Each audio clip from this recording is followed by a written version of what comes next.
Happy Thursday and welcome back to Keebly Kids Cozy Corner. This is episode 21 now. Oh my goodness, 21. So let's do a pledge and let's do our motto.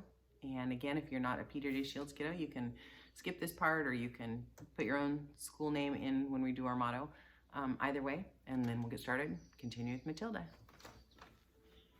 Salute and pledge. I pledge allegiance to the flag of the United States of America and to the republic for which it stands, one nation, under God, indivisible, with liberty and justice for all.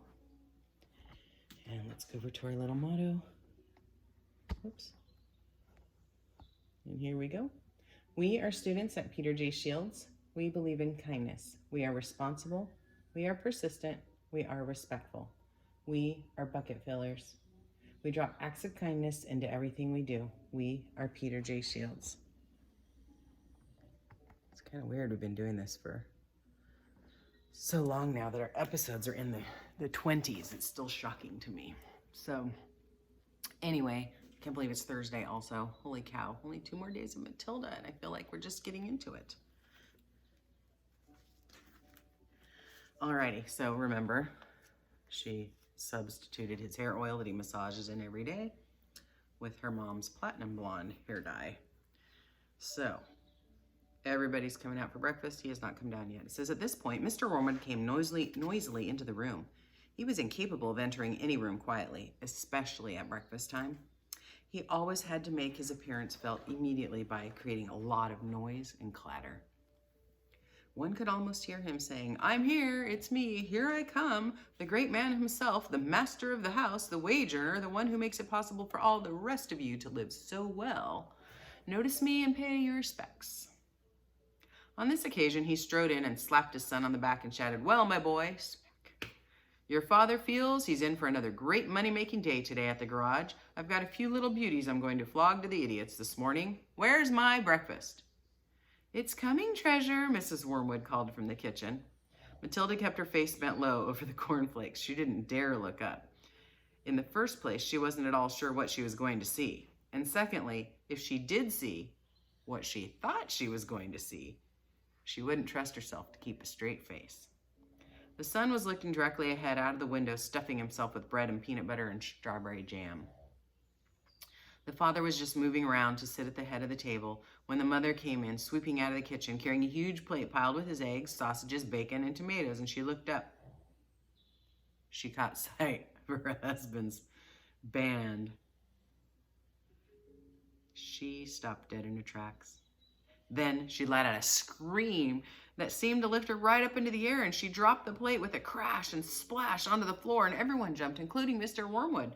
What the heck's the matter with you, woman? He asked. Look at the mess you've made on the carpet. Your hair, she said, shrieking and pointing and quivering a finger at her husband.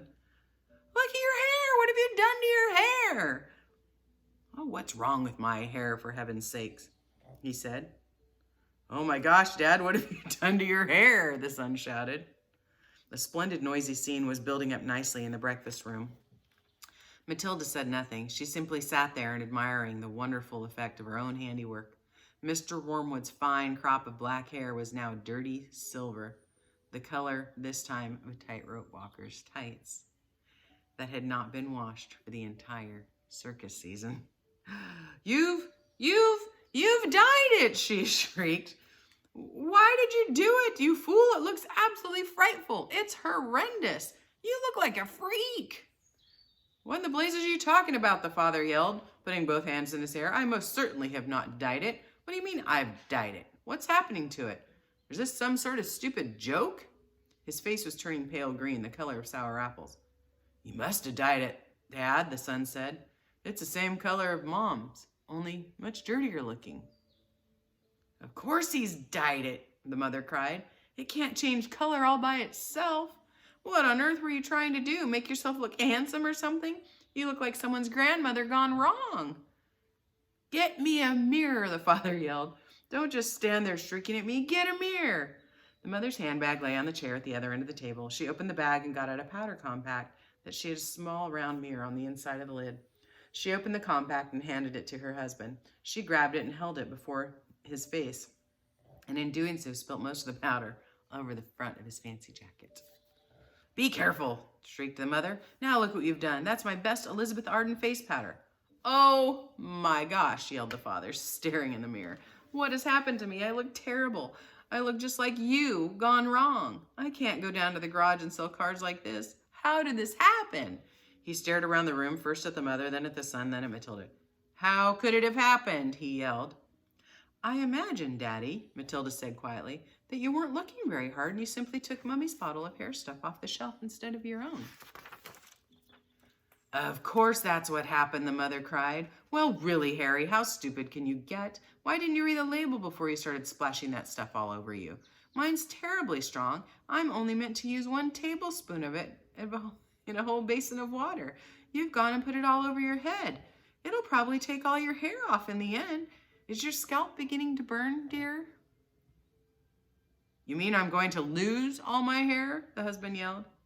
I think you will, the mother said. Peroxide is a very powerful chemical. It's what they put down the lavatory to disinfect a pan when they give it another name. Only they give it another name. What are you saying? The husband cried. I'm not a lavatory pan. I don't want to be disinfected. Even diluted like I use it, the mother told him. It makes a good deal of my hair fall out, so goodness knows what's going to happen to you. I'm surprised it didn't take the whole top of your head right off. What shall I do? Wailed the father. Tell me quick what to do before it starts falling out. Matilda said, I've got a good wash, Dad, if you were here. I'd give it a good wash, Dad, if I were you. Soap and water.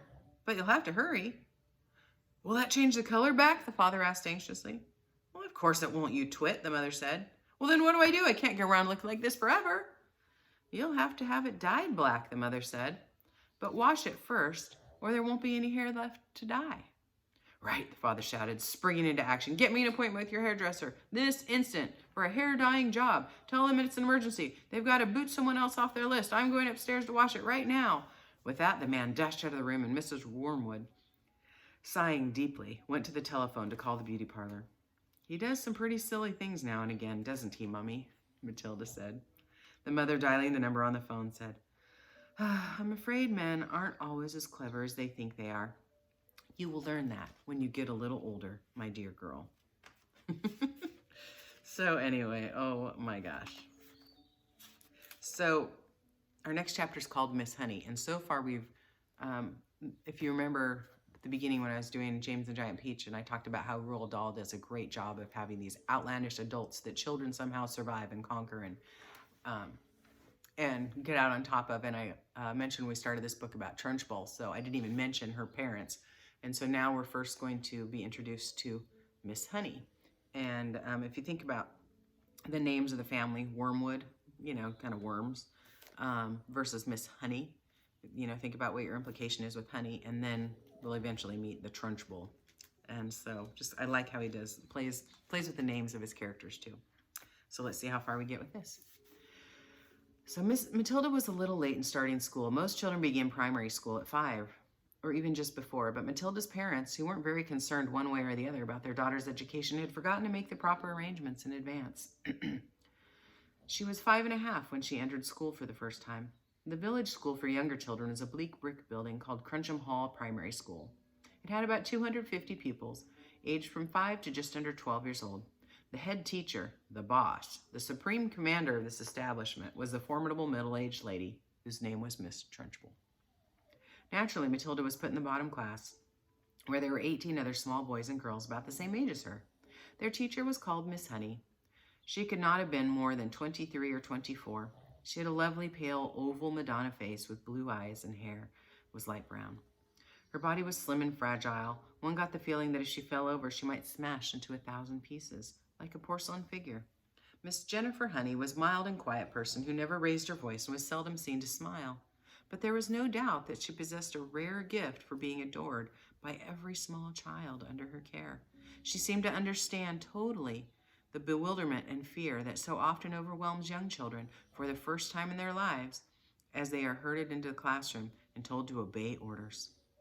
Some curious warmth that was almost tangible shone out of Miss Honey's face when she spoke to a confused and homesick newcomer to the class. Miss Trunchbull, the head mistress, was something else altogether. She was a gigantic holy terror, a fierce tyrannical monster who frightened the life out of the pupils and teachers alike. There was an aura of menace about her, even at a distance, and when she came up close, you could almost feel the dangerous heat radiating from her as a red-hot rod of metal. When she marched, Miss Trunchbull never walked. She always marched like a stormtrooper with long strides and arms swinging. And she marched along the corridor. You could actually hear her snorting as she went by. And if a group of children happened to be in her path, she plowed right on through them like a tank with the small people bouncing off to her left and to her right. Thank goodness we don't meet many people like her in this world, although they do exist. And all of us are likely to come across at least one of them in a lifetime. If you ever do, you should behave as if you met an enraged rhinoceros right out of the bush. Climb to the nearest tree and stay there until it has gone away. This woman, and all of her eccentricities and her appearance, and was almost impossible to describe. But I shall make some attempt to do so a little later on. Let us leave her for the moment and get back to Matilda and her first day in Miss Honey's class. After the usual business of going through all the names of the children, Miss Honey handed out a brand new exercise book to each pupil. You have all brought your own pencils, I hope, she said. Yes, Miss Honey, they all shouted. Good. Now this is the very first day of school for each one of you. It is the beginning of at least 11 long years of schooling that all of you are going to have to go through. And 6 of those years will be spent right here at Cruncham Hall, where, as you know, your headmistress, Miss Trunchbull, let me, for your own good, tell you something about Miss Trunchbull.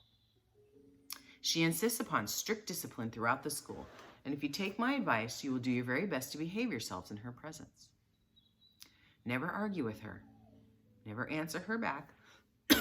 Always do as she says. If you get on the wrong side of Miss Trunchbull, she can liquidize you like a carrot in a kitchen blender. It's nothing to laugh about, Lavender. Take that grin off your face.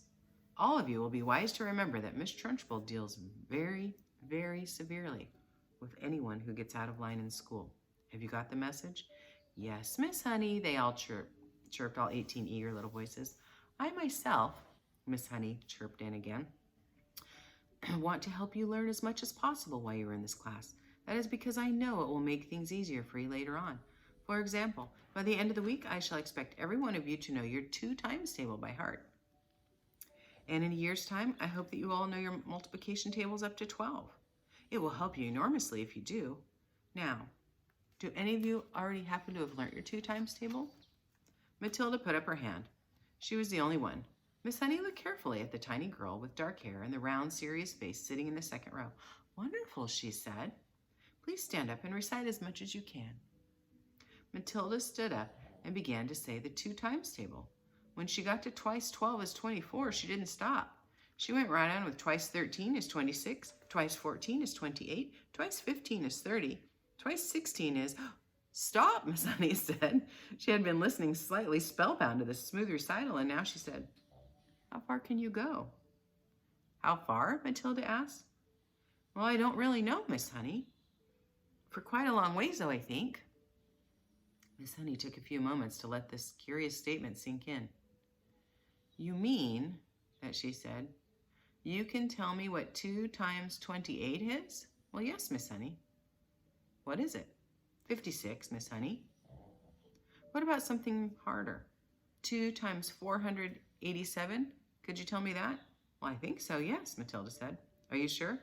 Well, I'm fairly sure, Miss Honey. I think so. What is then 2 times 487? 974, Matilda said. Immediately she said it. She spoke quietly and politely without any sign of showing off. Miss Honey gazed at Matilda with absolute amazement. But when she spoke, she kept her voice level. That is really splendid, she said. Of course, multiplying by 2 is a lot easier than some of the bigger numbers. What other numbers are the multiplication tables? Do you know any of those? And that's where we'll have to leave off to see what she knows tomorrow. Tomorrow's Friday. Holy cow. Anyway, have a great day. Thanks again for tuning in and joining us in Kibbley Kids Cozy Corner. And we hope you have a great day and you take some time to check into Schoology every once in a while and just do what you can and take those breaks when you need to. Don't spend all day on the screen. I know Miss Kibbley's on the screen. Don't spend all day. Anyway, we love you and care about you. Bye.